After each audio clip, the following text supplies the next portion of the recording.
Operation Paid continues. An Auckland address reveals huge quantities of the raw product. Next to this stuffed toy was a top, and it says quite a few wads of cash in there. Okay. New Zealand's Paua fishery alone is worth $50 million a year. Foreign demand for the product's massive, feeding the black market trade and motivating poachers, making this battle an ongoing fight for the Ministry of Fisheries. Right, stop! Hey! What you're doing! Stop!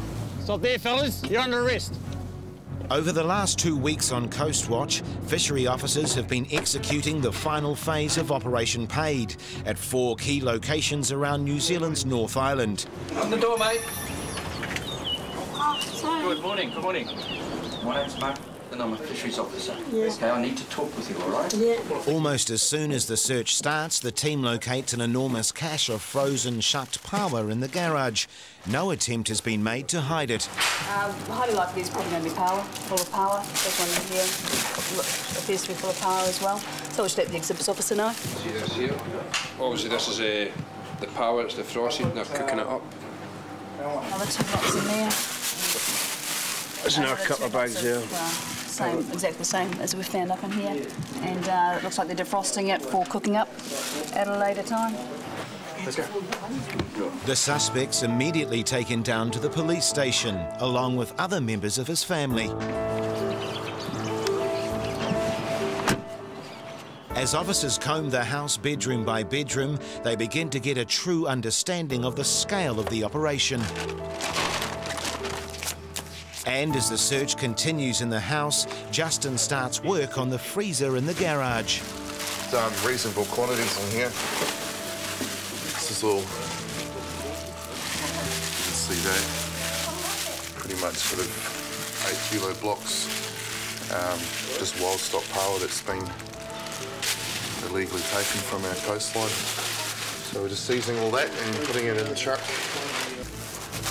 There's a freezer full of paua meat and a large stash of money. Next to this stuffed toy was a top, and it says quite a few wads of cash in there. Okay.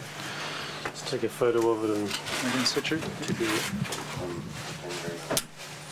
There's huge amounts of money involved. I mean, clearly we found a lot of money inside today, over $5,000, so that's just for one day. We don't know how often they've been doing this, so... Both the cash and frozen paua are major finds, but even more interesting to the operation is the paperwork, which includes receipts and what appears to be notes about cash transactions. We're just looking for little scraps of paper like this. You know, these sorts of things, they could be records of sales or purchases of the paua that's been going on here, so stuff like that could be quite exciting. These people are robbing, stealing from the general New Zealand public. By taking this much product and selling it, it's good to be able to put them out of business. They appear to be quite small as well, some of these, so they're just not taking any regard for rules and limits, and obviously it's just whatever they can get, they're taking. Evidence collected during Operation Paid put the ringleader behind bars for 3 years, with a further 3-year ban on fishing. And all over the country, fishery officers were adding up everything they'd managed to recover from the offenders. It's 25.32 kilograms.